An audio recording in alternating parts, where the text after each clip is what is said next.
Stunt करणं ही खरे तर पुरुषांची मक्तेदारी समजली जायची. मात्र या मक्तेदारीला मोडून काढलेलं आहे ती गीता टंडन हिनं. स्टंट वुमन गीता टंडन आज आमच्यासोबत आमच्या स्टुडिओमध्ये आहे आणि तिच्याशी आपण चर्चा करतोय, तिच्याशी गप्पा मारतोय. तिचा आतापर्यंतचा जीवन प्रवास जाणून घेण्याचा प्रयत्न करतोय, पुढची वाटचाल कशी असणार आहे ते जाणून घेण्याचा प्रयत्न करतोय. गीता, ब्रेक पे जाने से पहले आपने 15 साल की उम्र से लेके अभी तक का आपका जो एक सफर था वो किस तरीके से रहा है ये आपने बताया, लेकिन गीता का आज के डेट का सक्सेस मंत्रा क्या है ये हम जानना चाहेंगे, क्योंकि बॉलीवुड में आपने बहुत ही बड़े बड़े सिने स्टार्स के साथ काम किया है, स्टंट्स किए हैं, लेकिन एक सवाल मन में उठता है कि कभी कुछ एक जंप मारनी रहेगी ना, तभी भी 100 बार सोचना पड़ता है. मतलब मेरी जैसी लड़कियों को कि मैं बाबा इतना जंप मारूंगी तो मेरे पैर को कुछ हो जाएगा, मोच आ जाएगी या फिर फ्रैक्चर हो जाएगा. आप तो इतने बड़े बड़े स्टंट्स करते हैं, आपको कभी डर नहीं लगता कि अगर कुछ हुआ तो मेरे बच्चों का क्या होगा या फिर क्या होगा? हर एक स्टंट करते वक्त पहला ये ख्याल मन में क्या आता है? ये तो आप सही बोल रहे हो कि स्टंट्स करते तो लगता है ये सब. अगर मैं इतना डरने लग जाती ना तो मुझे नहीं लगता कि मैं स्टंट्स में काम करती. तो वही जानना चाहते हैं कि गीता का सक्सेस मंत्रा क्या है? जब भी मैं स्टंट्स करने जाती हूँ, सबसे पहली बात तो मैं पहले बोलती हूँ, डर भाई, तू अपने घर में बैठो. अगर कि मैं डर गई तो मैं अपना नाम और ये पैसे कैसे कमाऊंगी. डर तो लगता ही है, हर किसी को लगता है, ये तो झूठ होएगा कि नहीं लगता है. बट मैं अपने डर को थोड़ा साइड दे देती हूँ. मैं बोलती हूँ थोड़ा साइड में बैठ जा भाई, मुझे काम करना है, बहुत काम करना है. और क्या है यार, थोड़ा बहुत लगता ही है. अभी स्टंट्स का मतलब फाइटर, थोड़ा बहुत लगना तो ये आम बात है. इसलिए इसमें अगर मैं डर गई तो घर गई, ये है. बच्चे कभी ऐसा नहीं बोलते कि माँ ये काम मत किया करो, कभी कुछ लगेगा, कभी कुछ हो जाएगा? तो ऐसा कभी बच्चों की तरफ से क्या, बच्चों के रिएक्शंस क्या रहते हैं? वो तो मुझे सुपर हीरो बोलते हैं यार. वो तो उनको मैंने बहुत एक्सप्लेन करती हूँ हर चीज़ आके.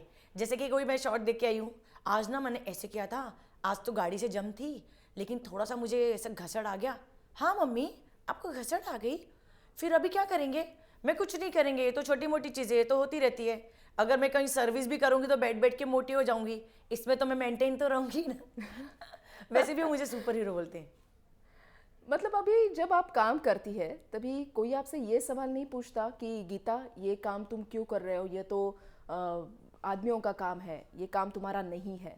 ऐसा कभी कुछ एक्सपीरियंस आया है आपके अभी तक के काम करने में कि नहीं गीता ये आपने नहीं करना चाहिए करके? बहुत बार आया है. कोई भी मुझे देखते हुए बोलते हैं, अरे तुमने ये काम क्यों चूज किया यार, ये तो लड़कों का है ना. मैंने कहा पहली बात तो ये बता भाई, लड़के और लड़कियों का जो तू काम की बात कर रहा है, दोनों के काम लेवल होते हैं, दोनों को पैसे कमाने. और ये काम मैं कर रही हूँ, अगर तू ये काम कर रहा है, ये तेरा काम है, ये मेरा काम है. कितने तो आर्टिस्ट भी बोलते हैं कि आपने यही काम क्यों चूज किया. मैंने कहा ये मेरा काम है, इससे मुझे पैसे मिलते हैं, और सेकेंड थिंग, इससे मेरा घर चलता है. ये मिला, ये मेरे लिए रोजी रोटी है बहुत बड़ी. और लड़की लड़के का सवाल ही पैदा नहीं होता है. मैं तो ये सब चीज़ें मानती नहीं हूँ यार. लड़की लड़के का जितना लड़के को लगता है उतना ही लड़की को लगता है. ये नहीं कि लड़के रॉबर्ट थोड़ी ना होते, उनको लगता है तो वो झाड़ के उठ जाते हैं. उनको भी उतनी घसड़ जाती है जितनी मुझे आती है. इसलिए मुझे लड़की लड़के का कोई मैटर नहीं है. बातें तो लोग बहुत करते हैं, लेकिन मैं उनको बोल देती हूँ, ज़रूरी थोड़ी ना है कि लड़की का अलग होता है काम, लड़के का अलग. कोई अलग काम नहीं है. दोनों बराबर पढ़ते हैं, दोनों बराबर नौकरी करते हैं, दोनों बराबर से ही पैसे लेते हैं. उल्टा हमारा तो प्लस पॉइंट है, तो हम घर भी चलाते हैं.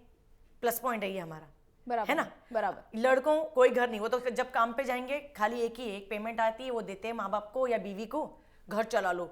घर में 100 काम होते हैं, उसके साथ प्लस पॉइंट हम लोग कमा भी रहे. मतलब हमारे तो 2 पॉइंट है ना.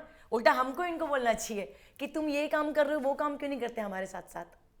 आज गीता बहुत बिंदास तरीके से बातें कर रही है, लेकिन आज स्टंट करना मतलब गीता के लिए एक पैशन बन चुका है, एक रोजी रोटी का जरिया बन चुका है, एक फ्यूचर गीता को इसमें दिखाई दे रहा है. लेकिन गीता का स्टार्टअप कैसे हुआ, वो ये फील्ड में कैसे आई, पहला स्टंट कौन सा था, वो भी जानना चाहेंगे.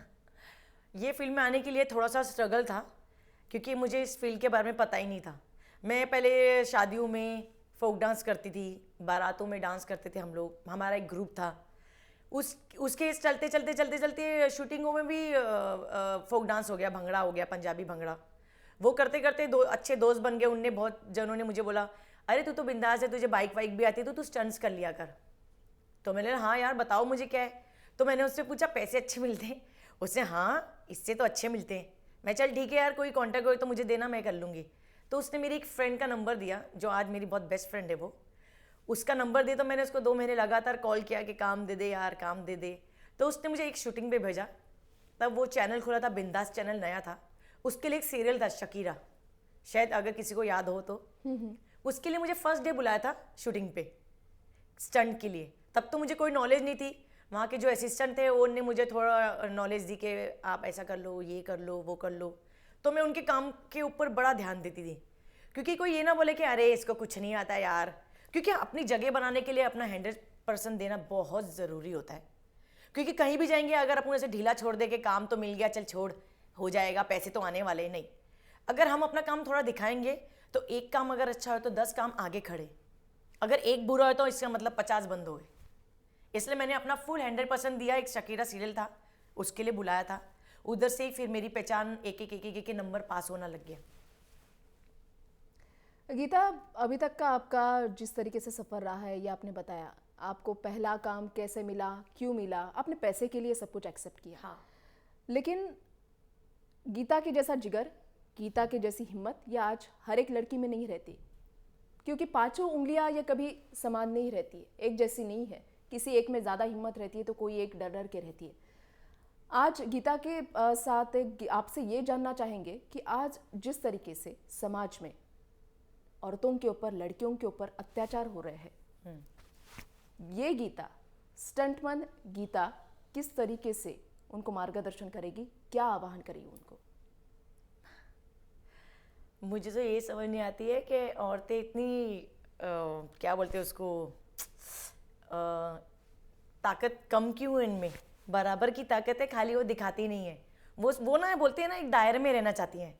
सीरियसली एक औरत को दायरे में ही रहना चाहिए, लेकिन ये आदमियों ने क्या ऐसा कुछ कर दिया, अभी सबको बाहर निकलना पड़ेगा। इज्जत तो है ही नहीं ये लोग की।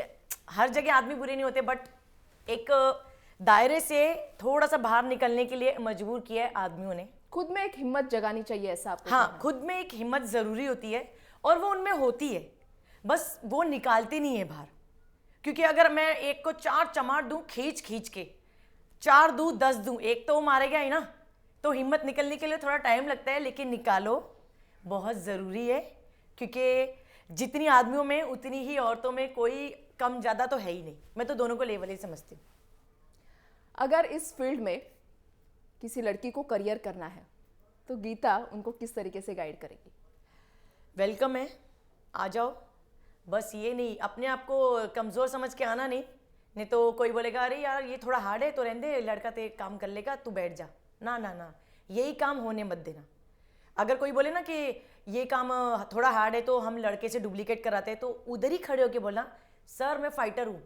फाइटर मतलब लड़का हो या लड़की, ज़्यादा हो या कम, वो मैं करूँगी। अगर कि मैंने ये लाइन चुन ली है तो मेरे लिए कोई हार्ड नहीं, कोई ईजी नहीं, मुझे करना है तो करना है, ऐसा समझ के आना। और कोई किसी से हमदर्दी दिखाने या लेने के लिए आना नहीं। आना है तो बड़ी हिम्मत जता के एकदम स्ट्रांग वुमेन होके आना कि नाम कमाना। जहाँ खड़े हो जाओ ना, वहाँ लोग बोलने चाहिए अच्छा सर उठा के कि इसको बोलते हैं औरत। ये नहीं कि मुंडी नीचे करके तुमने कुछ, ज़रूरी नहीं है कि तुमको कुछ दिखाना है, बट जैसे हो वैसे ही रहना, एकदम स्ट्रांग रहना। किसी के सामने झुकना नहीं, कभी किसी भी के नहीं। सामने कभी अपने आप को इतना हताश हो कि ऐसा दिखाना नहीं, हिम्मत से उसका हिम्मत, सामना फुल करना। टू हिम्मत चाहिए भाई। और ना ही झुकना और ना ही किसी को मजबूर करना अपने सामने झुकाने के लिए। बस गीता, कुछ सेकंड्स अपने हाथ में है, लेकिन आपसे ये जानना बहुत ज़रूरी लगता है मुझे। आज गीता ने बहुत स्ट्रगल करके इस मुकाम पे पहुंची है। आज गीता बॉलीवुड की एक स्टंट वुमन बन चुकी है। आज गीता के पास नाम है, आज गीता के पास थोड़ा बहुत पैसा है, ऑब्वियसली आगे जाके और कमाएगी। लेकिन गीता अपने बच्चों को क्या बनाना चाहती है? मैंने तो एक ही बात बोली बच्चों को, लाइफ में इतना पढ़ना और इतना काबिल बनना कि जहाँ खड़े हो जाओ ना वहाँ पानी निकाल सको। हमारे में बोलते कि आदमी जहाँ खड़ा हो जाए ना, वहाँ उसकी हिम्मत होनी चाहिए कमाने की, चाहे वो अपना शहर हो या पराया शहर हो या मजबूरी हो। ऐसा बनना, चाहे मेरी बेटी है बेटा हो, कि जहाँ खड़े हो जाए ना वहाँ ऐसे हाथ फैलाना न पड़े, हाथ बढ़ाओ, अपने एक पेमेंट लेने के लिए आगे बढ़ाना है। मैं तो यही चाहती हूँ कि कुछ भी काम करो, मतलब अच्छे काम, यहाँ पढ़ लिख के एकदम स्ट्रॉन्ग वुमेन मेरी बेटी और मेरा बेटा स्ट्रॉन्ग हीरो बनेगा। क्या बात है, आपको बहुत बहुत शुभकामनाएं। आप जिस तरीके से यहाँ पे आए, आपने जिस तरीके से बात की, आपने जिस तरीके से हमारे व्यूअर्स के साथ बात की, वो सच में काबिले तारीफ है। क्योंकि आज की डेट में एक अकेली औरत जब अपने 2 बच्चों को संभालती रहती है, तब उसकी तरफ देखने का दुनिया का नजरिया, समाज का नजरिया, ये बहुत अलग होता है। लेकिन ये अलग नजरिया बदलने की ताकद एक औरत में ही है। ये आपने आज दिखा दिया है। शुक्रिया हमारे साथ बातचीत करने के लिए। गीता टंडन आपल्यासोबत आपल्या स्टुडिओमध्ये होत्या। एकच उद्दिष्ट, स्त्री ही कधीही कमकुवत नाही। महिलेनं ठरवलं तर ती सर्व परिस्थितींना सामोरं जाऊ शकते, ती तेवढ्याच ताकदीनं पुढे उभी राहू शकते, ती तेवढ्याच ताकदीनं आपलं कुटुंब चालू शकते, ती तेवढ्याच ताकदीनं आपल्याला पुढे नेऊ शकते। फक्त गरज आहे ती फक्त स्वतःला ओळखण्याची। हाच आमचा एक उद्देश या कार्यक्रमातून तुम्हाला सांगण्याचा। या आपल्या विशेष कार्यक्रमात वेळ झाली इथेच थांबण्याची। तुम्ही पाहत राहा जय महाराष्ट्र न्यूज, थेट, अचूक, बिनधास्त।